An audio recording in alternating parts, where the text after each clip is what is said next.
Iya, sedang pokoknya mau naik daun. iyalah naik daun ya, pokoknya mah semangat terus ya.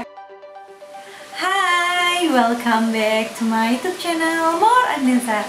Jadi di video kali ini berbeda dari video-video sebelumnya. Aku biasanya nge-review atau bikin make up. Nah, sekarang aku mau bikin Q&A bareng adek aku. Ini dia. Nah, jadi kita itu mau Q&A tentang fotografer. Kita udah berapa lama sih jadi fotografer?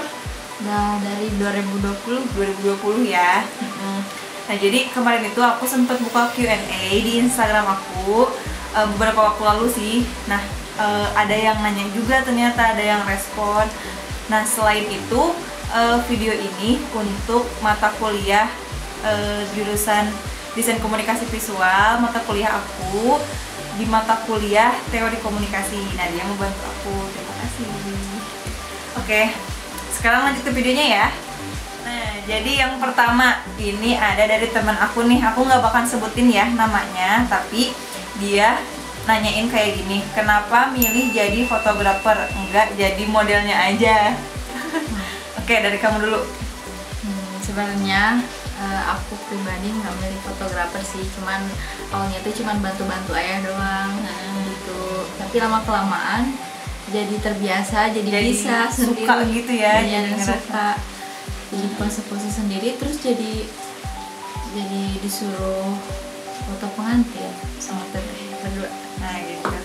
Iya sih, sebenarnya aku juga gitu sih. Jadi kayak ini tuh kebetulan aja gitu, karena ayah kita berdua seorang fotografer dan waktu itu kita coba-coba bantu-bantu gitu. Lalu memang ada kesempatannya juga, peluangnya juga, ya udah, why not gitu kan. Nah, gitu.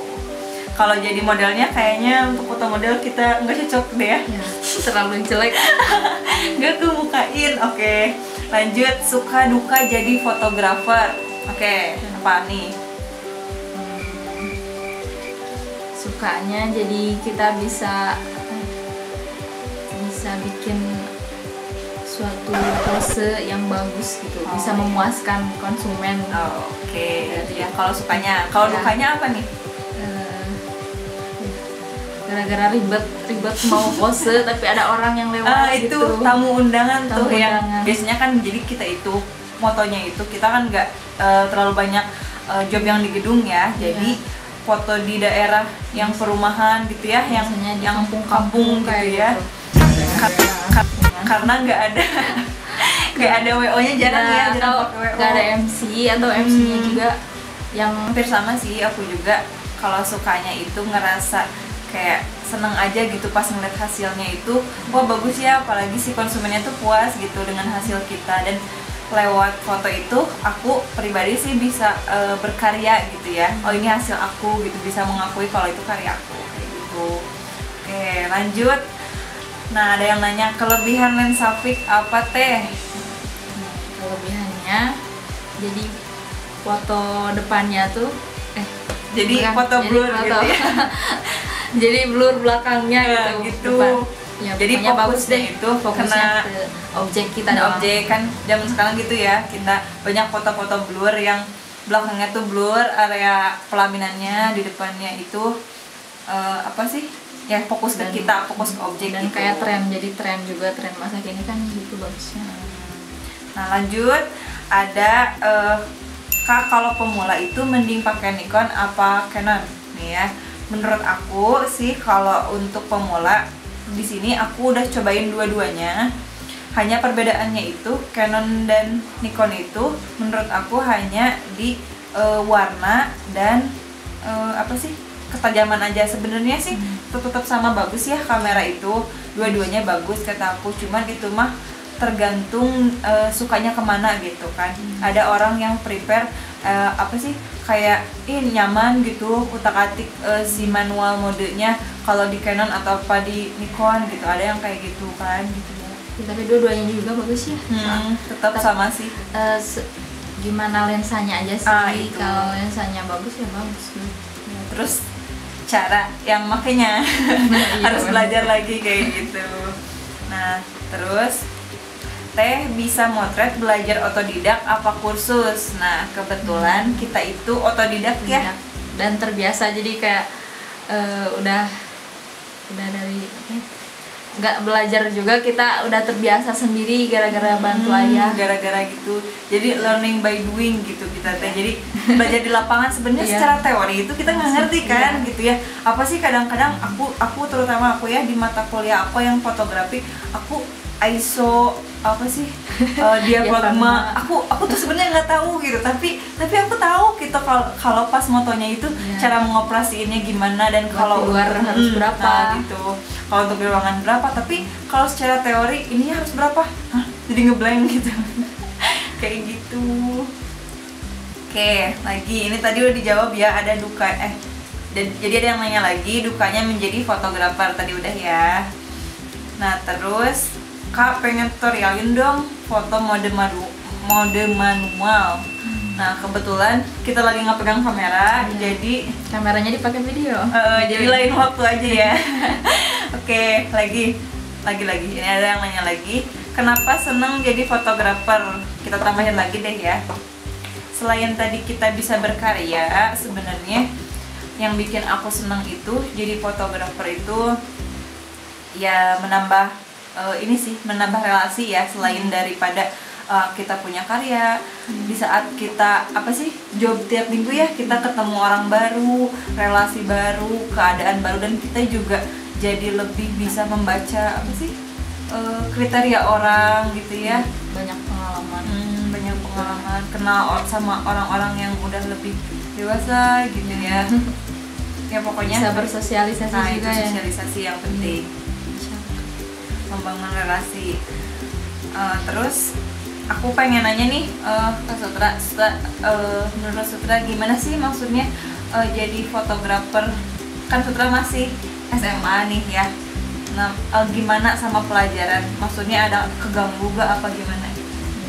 Sebenarnya nggak ada sih, nggak ada keganggu, soalnya kan kerjanya tiap hari Sabtu sama Minggu doang. Hari Sabtu Minggu kan libur. Kalau hari-hari daring, hari-hari sekolah gitu, Senin sampai Jumat doang, nggak ada. Paling kalau misalkan hari ada job hari Sabtu, hari Jumatnya kan suka ada siraman. Jadi Jumatnya kalau bisa siraman ya itu aja siraman. Kalau enggak misalkan ada tugas sore ya? Sore. Oke, kayak gitu. Iya sih, memang kita pun mulai jadi fotografer ini tuh pas ada corona ya kan, jadi ngerasa kayak bete banget gitu. Sebenarnya sih waktu sebelum corona kita belum dilepas gitu ya, terutama belum dilepas kayak berdua gitu, satu job enggak, tapi kita paling ikut aja. Karena memang bosen juga kan di rumah, corona, sekolah itu kan dan kuliah itu online terus ya, bosen gitu.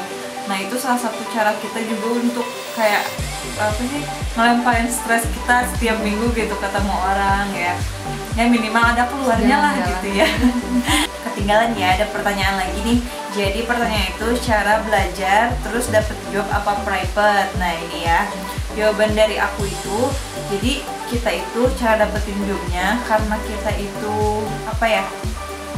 anaknya ayah aku yang fotografer. Jadi ayah aku tuh udah mulai fotografer tuh sejak umur aku tuh 0, dari tahun 2000 ya setahu aku.